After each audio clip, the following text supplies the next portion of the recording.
about Nikki. I dealt with the platform related stuff. We're back on Twitch. We're back on YouTube. We are back on Rumble. I have Rumble working on a lot of great things that I have demanded they do. I told Rumble, I said, Rumble. And I'm told the CEO here. And that's another thing about platforms. Bro, I'm not texting some fucking guy who's a partner manager. I'm texting the CEO. Yo, my people want to sub up to Rumble, but when they sub up on other platforms, they see their name highlighted on my fucking screen. You feel me? They know they're important. They're gifting subs.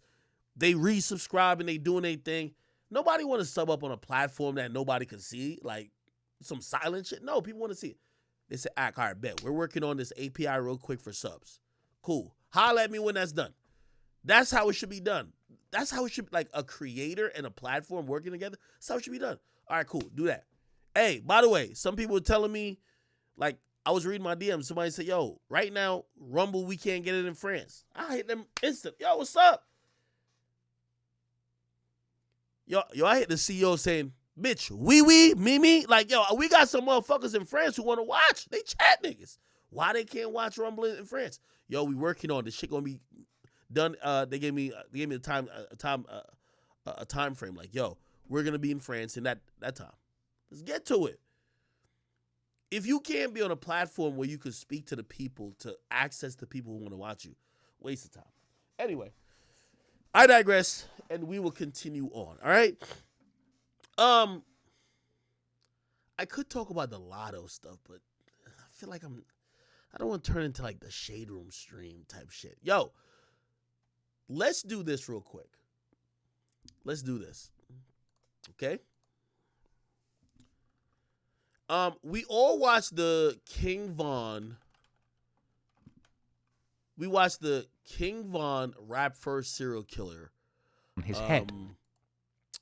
We watched the King Von Rap First Serial Killer documentary. It was 3 hours and 36 minutes, right? All of a sudden, what happened after that is the same thing what happened when I did the war in Chirac. People want to start poking holes into what you did by attacking you and attacking the integrity of what you do by saying you're a culture vulture or you're not from here. Yo, why you talking about stuff that blah blah? You're the one inciting issues. So the person who makes the documentary or does the coverage, the media, is what's encouraging violence in Chicago. So after this was done, and by the way, it was done by Traplo Ross, there was a debate done. And I spoke to Traplo Ross before, and I said, bro, they're going to try to do to you what they did to me after I did the war in Chirac. They try to blame murders on me. They said that it was me sparking and instigating. And they're going to gaslight you into a situation where there is zero accountability taken for what's actually happening. I want to give credit to everybody involved. Van Lathan, Chicago Dave, and also Traplo Ross. Because Traplo Ross, he asked me, what do you think? Do you think I should just cancel or something? I say, if you cancel, they call you a coward. But you need to be prepared for the bad faith arguments they're going to make at you, because the people who either are in Chicago or are benefiting from some of the stuff with drill music, or who act like they ignore it, they don't want to ever seem accountable for what's going on, right? Or they don't want to call out the rappers. There's a lot of people who they'll be like, yo, we're community leaders in Chicago. And you ask them, so who's responsible for this violence?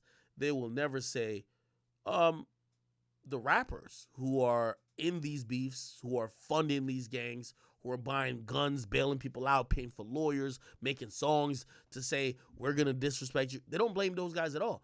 They blame other people. Yo, it's the mayor, it's the news articles, it's the YouTube guy. So I want to show you this debate real quick, and I thought this was pretty good. Traplo Ross, Dave Van Lathan. I came in later, but wait, what the fuck? Is my button not working? Van Lathan. Okay, here we go. I wanted to play this. Let's see if I can play this whole thing. Adam. Okay. I'm not going to play the whole thing. I wanted to play the first part of this debate, which is Van Lathan is the moderator.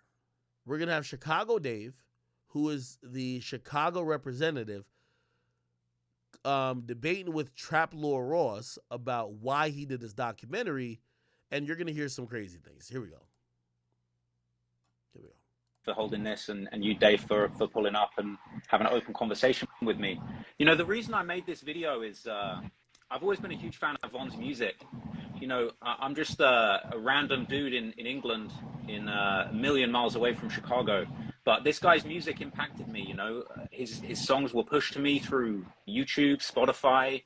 You know, there was a time when I'd never heard of King Von, and then there suddenly I heard of the guy, and then suddenly he was all I was hearing about in the rap game.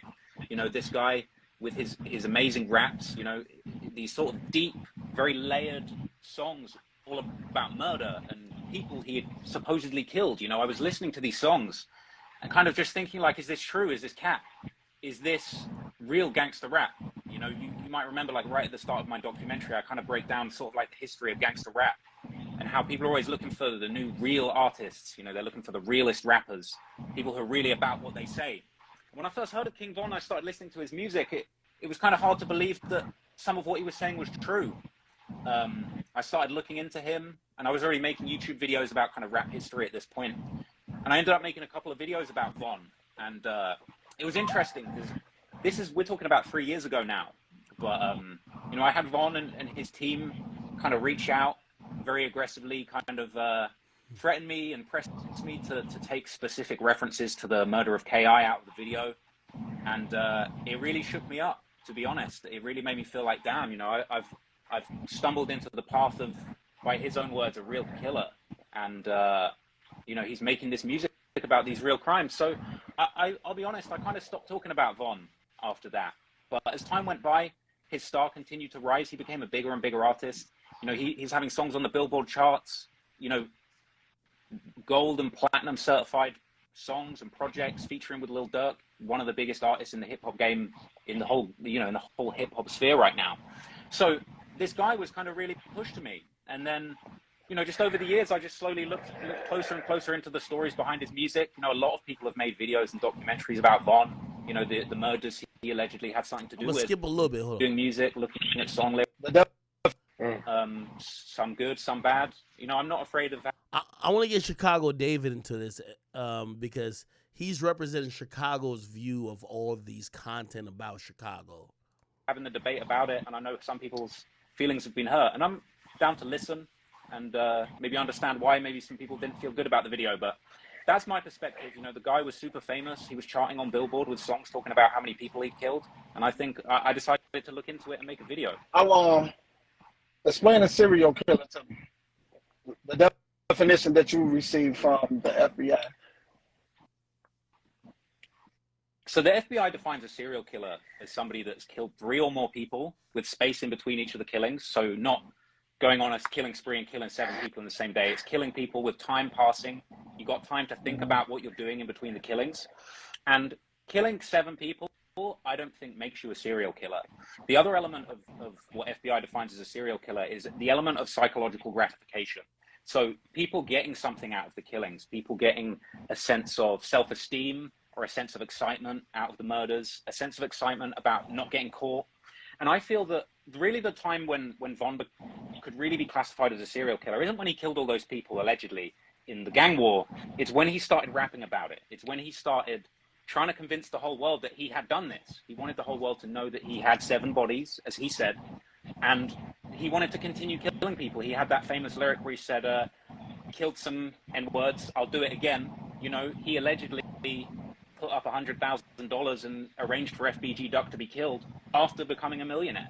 So I think it's really not the fact that he was in a situation, you know, where unfortunately he was pushed into violence by circumstances of where he grew up. That's not what I think makes him a serial killer. I think it's unfortunate a lot of people are born into difficult areas and are forced to do things to survive. But I think when it came to Von, when he became famous and he became a millionaire, he kept wanting to tell the world that he had killed people. He seemingly continued to play a role in having people killed. I think FBG Duck is the prime example. There's also the example of Man, Can't Get Right, an individual who obviously was kind of gunned down, and King Von released a song within a week of that murder, talking about my killers are catching bodies for me. So it's kind of like, you know, I think he meets the definition of a serial killer, not because of what he did in the streets, but actually because of what he did when he got out of the streets. He kept pushing this narrative that he was a killer. He kept trying to arrange for people he didn't like to be killed. You know, when he was a millionaire, he didn't need to put a bounty on FBG Doug's head. You know, he could have let that slide, and he did it, and he tweeted about it, and he wanted everyone to know what he had done. So to me, that's it's those two elements that make him a serial killer. It's not that he killed people. A lot of people are put in situations. I mean, DaBaby, Gucci Mane, there's a lot of rappers that have been unfortunately put in those situations where they've had to take a life. And, you know, it's not the same as rapping in a bunch of songs that you're proud of killing 7 people and that you'll do it again and that they can't play with you, you know that. And by the way, this whole time, I'm going to keep it real with you. Salute to Chicago Dave. Like, I think he did really, you know, he handled himself like a gentleman in this entire conversation. But with how I know people like scapegoating, a lot of people who have spoken in Chicago, I'm wondering how they think about his performance in this whole debate. Because I ain't gonna lie, I think motherfucking Trap Lord Ross nailed him to the cross. And I hate to give you out spoilers, but like I'm listening to Trap Lord Ross, he's hitting facts, and you're gonna hear what the retort is. That's how I see it, but I'm open to hearing a broader kind of perspective. My whole thing about it wasn't even like so much about King Von. It was about all the other cans that are being opened when these type of documentaries drop. All the other people that's been killed and people that's probably just sitting around that day, and you drop this documentary, then they go slide on somebody because you put a picture of one of their people in this documentary, and now you mentioning Von again. So it's like you re-wakening up the dead in Chicago. You know what I'm saying? So I don't even think you know probably how many shootings that video probably caused since the day it dropped. By the way, the interesting part about this, they're like, yo, your video that dropped 4 days ago caused so much shootings. But King Von allegedly killing 7 niggas and allegedly bragging about people he killed or people he tried to kill, those caused no shootings. Or really, we're going to excuse those because that's just par for the course. But you making this video, that's where the violence starts. Like, you know what I mean? That's what was the thing I think, you know, I've never seen like a conversation where people are like, bro, are you serious? How many bodies probably in drop because of that video? How much more gasoline have been added to that whole big issue? Let me also pause again by saying, your video has caused so many bodies to be dropped, but I have zero problem with King Von making music, taunting Tuka and other people, which also probably caused bodies to be dropped. I have no problems with that. I just care that you made a video, and I think even though you have a lesser effect on culture and on inciting things, because really, you don't know nobody that you're a white dude. We have more problems with what your incitement level is versus King Von. I've always said, and this is the reason why I gravitated to Charleston White initially, because the moment you start calling out an act or a Trap Lord Ross, you got to keep the same energy for the rappers. If you're only picking on the journalists and the content creators, you know what it tells me? If you were to say that, yo, Dirk, why are you rich and you not living here no more? Dirk don't live in Chicago. But boy, you keep over here, you funding this, you doing that, you rapping about this. Man, Dirk would get somebody's head slapped off. They not gonna do it. They scared of Dirk. Everybody's scared of Dirk. So if you scared of Dirk, but you got the energy for the media, dude, that kind of look a little crazy, don't it? Even though it's going on, every time it jump into the people's eye, it gets bigger. And somebody else build up more courage to go out here and do and commit more killings. You know what I'm saying? So it's like, it's deeper than just Von. Like, you got to think about Von kids growing up watching the video about their father being a serial killer. It's okay. He rapped about it. Yo, you know, I never realized this that after like this happened, but imagine this. Yo, King Von, we got to worry about King Von's kids growing up and hearing you saying he's a serial killer. even though he made $1 million lifestyle. By the way, this is what I heard. Von's assets worth about $18 million.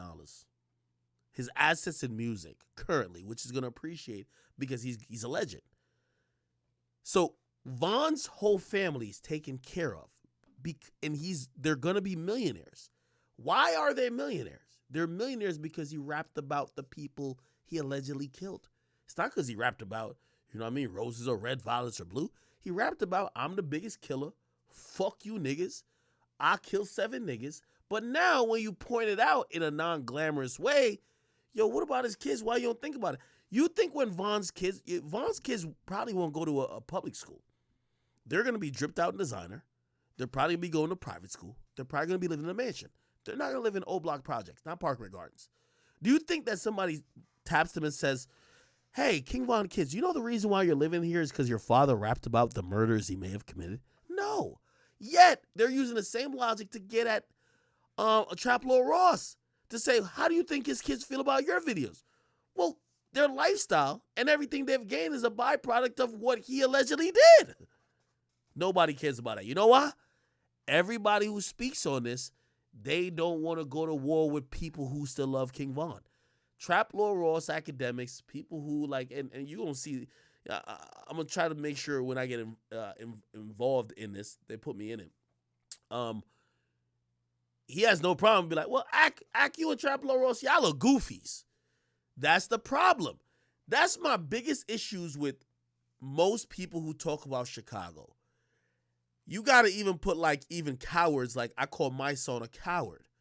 You call out shit when it comes to me, but you scared of the rappers who do 10 times worse. You know why? Because Akademiks ain't going to do nothing to you. Trap Lord Ross not going to do nothing to you. If you call out Dirk for fueling a genocide in Chicago, you're getting smoked. That's what's going to happen. You live in Chicago. You can't move. I live in a big old mansion that's far away. You live in Chicago. You're getting killed. Like, niggas is not going to sit there and let you just criticize how Dirk has created his way of life that maybe hasn't fed your family, but has fed an entire ecosystem. So nobody calls out Dirk. That's within that system. Nobody. Nobody says, yo, bro, you got to stop doing it. Nobody. It's easy to call out people like him. I mean. And people can explain music to them because being an artist, you're a character. So I think the people that's like you, that's not really in this, not really from the culture, y'all take it as if, damn, this really won. Oh, this really such and such. These people be characters. You ever seen Famous Dex?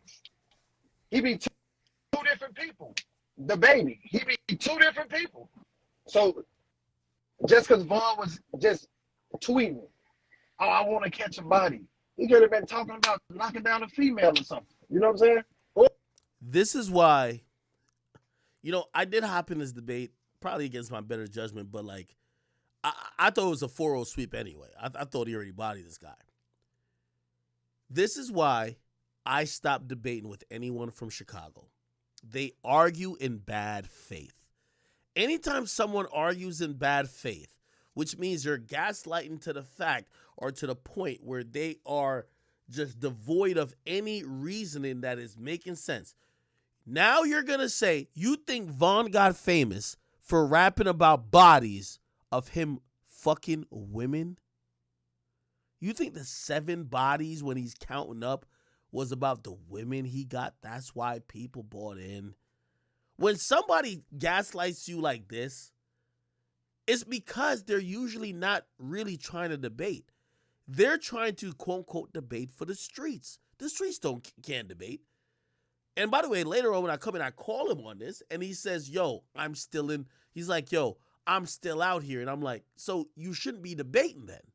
Because you're debating like you care about Chicago. No, you care about the streets. Of course, the streets, like, if you get locked up on a body and the proof is, oh, yo, you said you caught a body last night, you're going to tell your lawyer, oh, that's just art. Even though everybody in the community was knowing that, no, that's reality. Or he could have just been tweeting it. That don't mean that these things actually really be going on. You know what I'm saying? Because it's a lot of people. By the way, as much as they say people like whether it's me or Trap Lord Ross are disrespectful and just don't recognize people's whatever, and we're not from Chicago. You know how disrespectful it feels when someone is trying to rationalize a point that you're the killer of your brother or your son rapping and bragging about killing your brother or your son or your cousin isn't even talking about something that's real? When you had to pay for the funeral, was that real? When you had to lay that kid to rest, when you had to keep showing up and dropping flowers and cleaning off the grave, was that real? This guy's trying to gaslight us to say Vaughn was rapping about fictional stuff, even though everybody in that video with Trap Lord Ross, they're deceased. They're dead. How could that be fictional? That's why I said you can't. I had to get to the point of saying I ain't doing these debates no more. It's over. There's lack of accountability. People like I was on the phone with THF Zoo yesterday, right? Bezoo. Y'all don't even know these YouTube videos be having them people picking them up. Times when they spend time in the county and they fighting another case, y'all drop a YouTube video about a body. Them people come pick them up. He in the crib chilling or a little less sitting in doing his time. He getting picked up. All because of YouTube videos. And Vaughn didn't tell you, oh, I killed K.I. I killed this person. I killed, it's all speculations, but I understand like your whole point. Like he put it out there for the people, right? But I just be wanting y'all. Hey, this is another reason why, as I said, bad faith conversations, right? He was talking about, like, I don't even know some of these guys, but like, they, in THF Zoo, right? You know where some of this information comes from? Yeah, they be acting like this dude who's, well, he's been to America, but he ain't been to Chicago. Neither have I. They're acting like we've just magically made this up. They're like, oh, y'all videos are getting people picked up. No, people are finding out of these guys because of indictments. That's the only reason why we found out that Moonwap was involved in FBG Duck's murder. He got indicted for it. When recently Mama Duck, and this is what's kind of being alluded to, Mama Duck, THF Crack, she came out and said, yo, this guy, she basically said that this THF Crack dude was the one who dropped the location for Duck. By the way, she's not making that up. Bro, this is how it works in any criminal investigation. The police are entitled to tell you and keep you updated with what's going on. When they indict someone, they got to tell you why they indict him. Hey, by the way, we just indicted the person who we believe gave up your location. Gave up your son's location. Mama Duck is like, who's that person? She gonna say the name on live. Listen. Before Doug got killed, everybody be thinking he's slowing crazy. But he made the post, it's about to be duck sauce all downtown. Show your face. Check it out. Now let's get actually a matter. Here said, oh, this motherfucker just talking the whole time. Hold on. I'm trying to get to, because Mama Duck basically is the one who said it. It's on my Instagram. I don't know why. So Mama Duck came out and accused someone of dropping her son's location. How does she know this? Bro, the FBI told her, bro. They're doing an active investigation. They're checking social medias. They're checking messages. They know exactly what's going on. They told her, yo, we're arresting this guy. He's the one who dropped your son's location. Of course, Mama Duck's going to bring it to the internet. The police ain't doing it. They're locking the dudes up already. Of course, YouTube channels are then going to report it or continue reporting it. Let me see if I can find it. Tell me if oh, here we go. Here we go. I can tell y'all. So I'm going to go and tell y'all. His name It's Ralph Turpin, also known The mere fact she knows the nigga government name should already tell you that the police told her that. as Teasy, THF Teasy. I know him as Tall. He was the one who saw my baby downtown, watched him from across the street, and lied and told them motherfuckers knowing they had a 100K bounty on my son's head. I could tell y'all. There we go. So she says THFTZ. So back to the conversation or the debate that was happening. Bro, it's not these YouTube videos getting people picked up. It's like the police officers are doing their due diligence, bro. To think about when y'all put these videos out about the people that's still living in these communities that can possibly end up shot, killed. That's another thing. The dead have no one cares about the dead in Chicago. He's worried about the people who are living getting arrested, but he don't give a fuck about who was responsible for the people who died. Back to the problem. Or just a whole nother war. And it'd be like, y'all make y'all money off YouTube, y'all get so famous that y'all don't even care. But at the end of the day, we got innocent women, grandmothers, grandfathers dying off of you because of YouTube videos. And no, I mean, because of me. Your video, I'm pretty sure it's sparked because I've been on the phone with people and they was mad about the Lil James situation. Like when you put the wrong picture up there. That created something. You know what I'm saying? Like, you don't really know what really came from that. You know what I'm saying? Because you put that body on Vaughn. Now, they slide on somebody from O Block and they kill somebody over there now. All because you put the wrong picture up there. But you ain't going to feel no sympathy from that. But that mother, that father, that daughter, that son, they going to feel all of that. You feel what I'm saying? And I don't even want to say like no hater, like I'm knocking your video because I'm really not knocking it. I understand what's going on, and I told you, if they get online and these rappers, they tell on themselves. But my whole point is be thinking about the bigger picture sometimes, and make sure you got real facts. Because if Bud didn't tell you this, you're right, it's all speculations. But just know you keeping the wars alive with everything that's going on. When you mention those 10 people, just know it's people on the other side slide. Let's put what he says in a sentence. Yo, people forgot about the war, forgot that their uncle, their nephew, their cousin, their son, their niece, their nephew, or whatever got killed, but you made a video and you started the war back up.